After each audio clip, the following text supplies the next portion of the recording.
Okay, so welcome everyone to the Handwriting and Ergonomics presentation. I'm Jana Bromley. I'm an occupational therapist with Con Communications, and I'm looking forward to giving this presentation to you.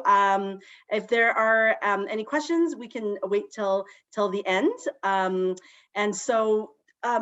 Yeah, we can just get started. So we're going to talk about pre-printing skills, which are the foundation for printing. So printing and handwriting, they follows a developmental sequence.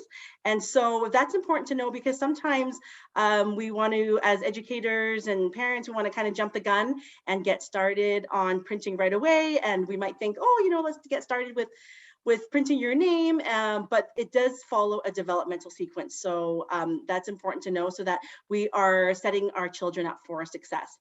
We're going to talk about written communication and some of the challenges and strategies that we can come up with for children who are older and they're starting to deal with written communication. And then we'll look at some common printing programs out there. It is beneficial to follow a printing program because what we want to do is get children to learn writing in a systematic way, especially for kids who printing is not something that's automatic for them. They're struggling in this area because as we'll go through this presentation, you'll see that there are many skills involved in printing, and it's a very complex skill. There's physical aspects, there's cognitive aspects, there's visual perceptual and all that. All those areas need to be integrated for printing. So if printing doesn't come automatic to children, it's important to have a printing program so that they have a systematic way of doing it, and then it becomes easier and more automatic, and they're not the understanding that they learn to print, but then they print to learn, right? So we don't want to have them always learning to print. We want it to be something that they're using as a means of communication, as a means of learning. So, and then we're going to talk about ergonomics, and ergonomics is basically the study of how the human body interacts with the environment to maintain the most functional and optimal position for working, to minimize injury and to increase productivity and efficiency when we're working. So how our body interacts with our environment, our setup for printing is important as well. So we'll explore a little bit of that. So I'm going to start off with talking about pre-printing skills, or pre-writing skills. This is something that can be explored with kids very early on because there's a foundation for developing printing. So when children start, they learn how to just draw. It could look like scribbling, and they're just basically picking up a pencil or a pen or a marker of any sort, and we'll go through the different grasps too, because I know that that's something that I get a lot of questions on, our WOTs get a lot of questions on, is about grasp. And so the progression of drawing is tracing solid lines, connecting dots. So the next step, connecting dots, is a visual perceptual skill. Basically, children, when they trace solid lines, they can tell, the direction, they can see that it's a line, or they can see that it's a shape. When they're connecting dots, then they have to close the shape. So whether it's a line or a circle, if it's broken up, we use our visual perceptual skills to say, okay, that is a circle. We can close the shape. That's called visual closure, which is a aspect of visual perceptual skills. So that's really important. And then there's imitation. So that's the child watching the adult form the shape, and then they're looking at, they're getting information from how the person hand moves and looking at the end product. And then there's copying.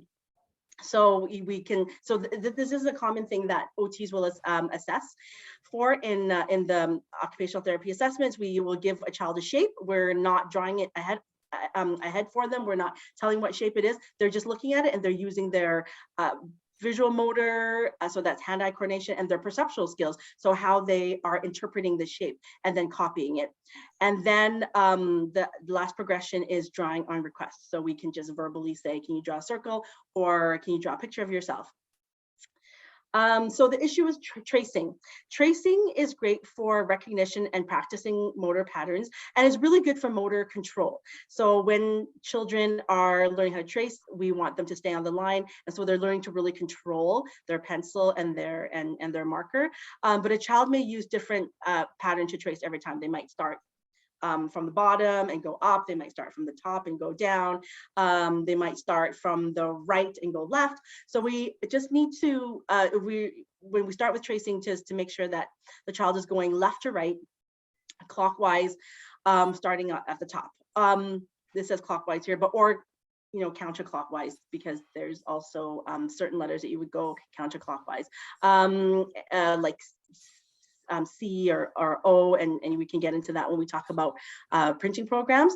And then cursive as well is, we go in if we consider directions for that too. But learning left to right and top to bottom is really important for reading as well, because children, when they're copying, when they're learning spelling, when they're learning reading, they're learning to scan. So going left to right is important as well. We want them to have, like I said, a systematic way of copying and tracing, because these skills are developmental for reading and learning to spell as well. So continuing with pre-printing skills, it begins at around age 1 to 3. They're starting, stopping, changing directions. They might be scribbling, so they're learning that, they're just learning the cause and effect, basically, of printing. That if I stop, that my line long, is my line short. We might talk about that with kids at that age. Like, and if you make a circle, what motion does your arm make? If you're using big circle, we make them small circle. And around age 2 or 3, and you'll see them start to imitate too. So around age 3, kids are kind of entering that early preschool age, and imitation is a way that we OTs and teachers as well can get an idea of their perceptual skills and their hand-eye coordination skills if they're able to imitate. Okay, moving on to ages 3 and 4. So this is when we're looking at copying. So OT assessments will include showing the child a shape and getting them to copy. We're looking at horizontal and vertical lines and a circle. And the more difficult shapes, like a cross and a square and diagonal lines, they're imitating, but they're not quite copying yet. So this tells us a lot about what their ability is, and can help us predict how they're going to how they will learn printing, and if they're going to struggle, as we can see it as early as 3 or 4. Shapes like a cross is really important, because then we can tell if a child is able to cross the midline of their body. So the crossing the midline basically is to imagine that there's a line coming down the middle of your body. Are you able to take your right hand and put it on your left side? Take your left hand, put it on your right side. Same with your legs. Crossing the midline of your body, because then it helps us build dominance, and it's basically the two hemispheres of the brain communicating with each other, and it develops efficiency in fine motor and gross motor skills, because we have one side of our hand that's over the working hand, and the other side that stabilizes the paper, holds the paper. If we are having trouble with crossing midline, we might I might be drawing a picture of a person, and then I'll switch hands. If I'm going to draw on the left side of my body, I'll switch my hands back to the right if I'm going to draw on the right side of my body. So crossing midline is important. And a cross is so telling, because sometimes I will see kids kind of draw, a line, and then, for the horizontal part, and then they'll break the cross up, and so they'll go like that, and then like that. So that's really telling, quick assessment. And then we also look at their pencil grasp, their visual motor development too, which is their hand-eye coordination.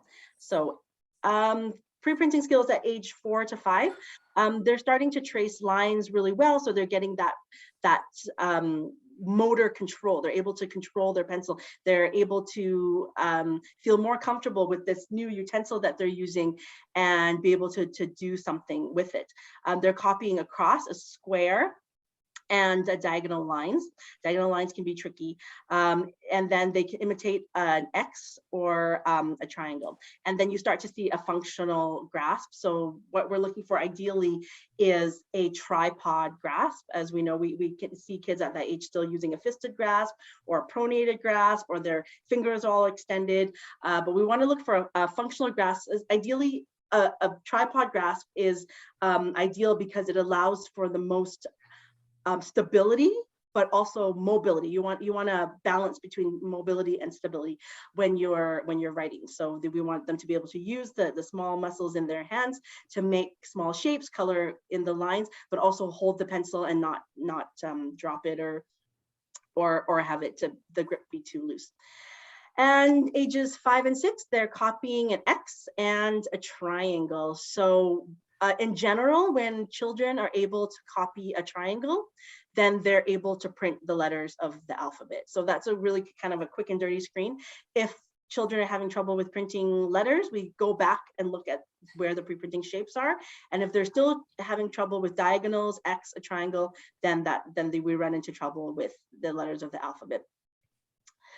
So this is just a nice little schematic that I like it, that I give to teachers quite a bit, so they have an idea of what's expected at certain ages. So we might see kids at 4 years old, referred for OT, who are still having trouble, with circles. And then in kindergarten, when they're really doing a lot of writing and the demand on writing is higher, we might see kids still having trouble with cross.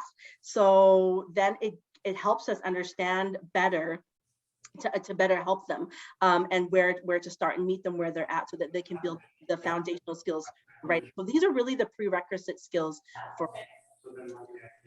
So printing is a very complex skill. It's developmental, it's physical, it's perceptual, it's cognitive. There's lots involved, and we'll go through each of these in a little more detail. But the important thing I want to stress is it really is developmental, and so we really have to wait until the kids are ready, and we're not starting too early with name printing and expecting something from them that they're not ready yet. We can start really early with pre-printing skills and all the foundational skills that underlie printing, like hand strength and finger isolation. That means being able to separate your fingers so that you can use a tripod grasp. We want to work on those skills, but we don't want to start printing too early. Okay, so pre-printing skills, what are some of the underlying skills? There's, like I mentioned, hand and finger strength in order to grip that pencil, really need to grip that pencil. And so when we're thinking of hand and finger strength too, we might want to consider different tools, different writing tools for kids. So sometimes they don't have they may be ready to print because they are able to recognize letters and form shapes and build shapes, but they just don't quite have the finger strength. And so we want to give them the appropriate tools for writing as well. That might include fatter pencils, that might include shorter pencils. So, like kind of those golf pencils, so that it promotes a better grasp because they just don't have the hand strength to hold the pencil. So then crossing midline, as I've mentioned, so those are some, that's an important skill to look for, and it will develop naturally, but there are things that we can do to promote crossing a midline as well. And gross motor activities like catching activities, activities where even people games, when kids are little, doing the clapping and going back and forth that way is going to help with midline crossing. So we can get into that a little bit later too. We want to look at pencil grasp, so that ties into using different grips if we need. There's hand-eye coordination. So are they able to copy what they see? Or another word that OTs uses visual motor skills. Bilateral coordination, that means using two hands together. So are they able to hold the pencil and, let's say, draw a shape and then hold their paper down with the other hand? So we wanted to see the two sides of the body working together. Or cutting, right? So one hand cuts and the other hand feeds the paper. That is a bilateral skill. Zipping coats, tying shoes, those are bilateral skills. We want upper body strength. So earlier in the year, I did a presentation about fine motor skills and how fine motor and gross motor skills are really tied together. And we separate them for the purpose of just understanding them better and honing in on working on each skill, like gross motor and fine motor. But really the upper body strength, your whole upper body strength is needed for printing skills, not just your hand skills. Not just your hand strength and your finger strength, but we want children to have strong postural control, strong core control, so that they're not focusing on staying upright while they're writing. I've worked with kids throughout the years who a lot of times when they're writing, they're resting their head on their hand because they're focused on keeping themselves upright, and so there's not a lot of energy left for printing. So all their upper body strength. We need to have good shoulder strength, and because we need to have a stable body in order to in order to have efficient writing, and in order to use effectively use the small muscles of our body, we need to have stability in the bigger muscles of our body, like our core, our shoulder, our forearm. So object manipulation is picking up the pencil, picking up small objects, right? Because being able to pick up small objects gives an idea of how they're able to isolate their fingers. If you can isolate your fingers, let's say touch your thumb to each finger, then you're able to separate these two sides of the hand to hold your pencil, and you're not holding your pencil with your entire hand because you're unable to separate the sides. Visual perception, as I've mentioned a few times before, it's looking at the shape, the letter, and being able to recognize it, and visual perceptual skills. There are many areas of visual perception involved. So I won't go into all of them, but basically is your brain's ability to interpret what you see, so that you're able to copy the letter, right? So that when you see an A, you're copying it with the circle and the line attached. You're not seeing the circle here and the line here, and then it doesn't look like the letter. Hand dominance. So we want, of course, we want hand dominance. We want kids to be able to have a preference, so that they're more efficient. They're not switching their pencil back and forth. And hand dominance is something that you can see a preference starting really early on. Even in infanthood, toddlerhood, you'll really see a strong hand preference. But hand dominance might not be established until about even up to 7 years old. We usually see it sooner, but just to know that it's still developing up to 7 years old. And then hand division. So being able to, it ties into bilateral coordination. My one hand can do one job and my other hand can do another job. So red flags for writing readiness. I'm just going to go through these quickly because I think I touched on it in the last slide a bit, but the awkward pencil grasp, poor pencil control when coloring or drawing. And so you might see kids really use their entire arm to color, and so they're not able to control the pencil. It's too much, it's too mobile, right? And not enough stability when you're using your whole arm. It's too much movement than you need. Manipulate objects with whole hand rather than fingers, so that ties into the finger isolation, as I mentioned. Poor endurance when coloring or drawing. Yeah, that's a really big one. So kids might get tired, there might be fatigue, and they might have fatigue in their entire upper body as well, because they're not able to hold themselves up, right? Some kids color and after 2 minutes they're saying they're tired because possibly the pencil is not right for them, so their hand gets tired from overcompensating, from holding the pencil in a not an efficient way, from using their whole arm to color. You don't need that much effort, and so they're using more effort than they need, right? A messy or slow printing attempts. Yeah, so I think that's pretty self-explanatory. Just maybe not following a systematic way of printing, and then being inefficient. Difficulty coloring in the lines, inappropriate pencil pressure. Yeah, so I see this a lot with kids who have really light.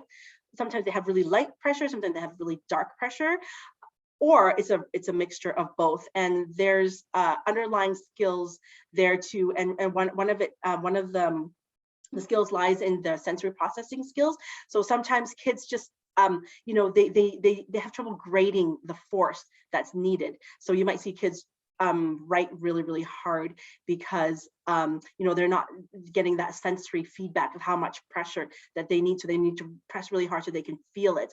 Other times kids write really lightly because they don't have the strength. And when they do write lightly, then they're not getting that feedback into the muscles and the joints of the fingers and the hands and the shoulders to inform them that actually, when you form a letter, you start at the top and you go down. That's hard to feel when you don't have good sensory feedback. So weak shoulders, so then you don't have the stability in your shoulders. Challenges with bilateral coordination, as I mentioned, poor hand-eye coordination, so poor copying skills, and not meeting printing expectations for their age. So whatever age that might be, we'll have an idea of even a simple way to comparing it to their peers. Teachers are really, really good at knowing which kids need help. So difficulties that might coexist with pre-printing skill difficulties. So you might see behavior around printing, avoidance, because of course it's a difficult task for them.